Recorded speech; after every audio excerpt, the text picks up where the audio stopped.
उत्तर प्रदेश के राजनीतिक इतिहास में एक समय था कि जब जगदम्बिका पाल और कल्याण सिंह दो लोग ऐसे थे जिन्होंने मुख्यमंत्री पद के लिए दावेदारी ठोक रखा था और भयंकर राजनीतिक उथल पुथल वहां मचा हुआ था।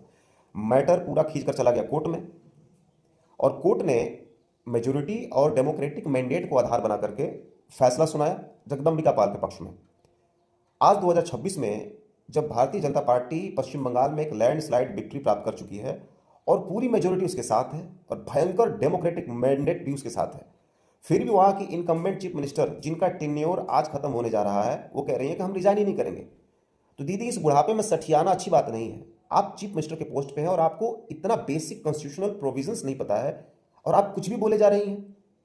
आपने आर्टिकल 172 का नाम सुना है?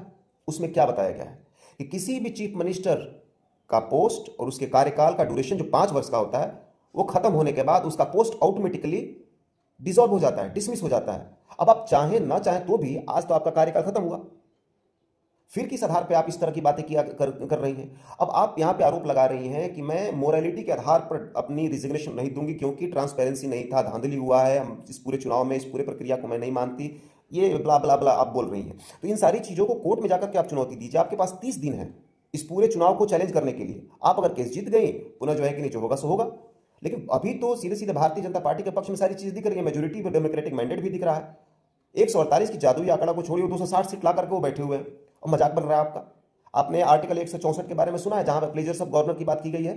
गवर्नर के पास अथॉरिटी होता है कि वह सीएम और उसके मिनिस्टर्स की अपॉइंटमेंट और डिसमिसल का पावर रखता है, तो आपको डिसमिस करने का पावर रखता है, लेकिन हाँ, जानबूझकर जबरदस्ती नहीं, आर्बिट्ररली नहीं। लेकिन रियल लेजिटिमेसी कहती क्या है? आपके पास मेजोरिटी होनी चाहिए, आपके पास डेमोक्रेटिक मैंडेट होना चाहिए, लेकिन नहीं है। इन सारी चीज़ों का आधार आपके पास नहीं है।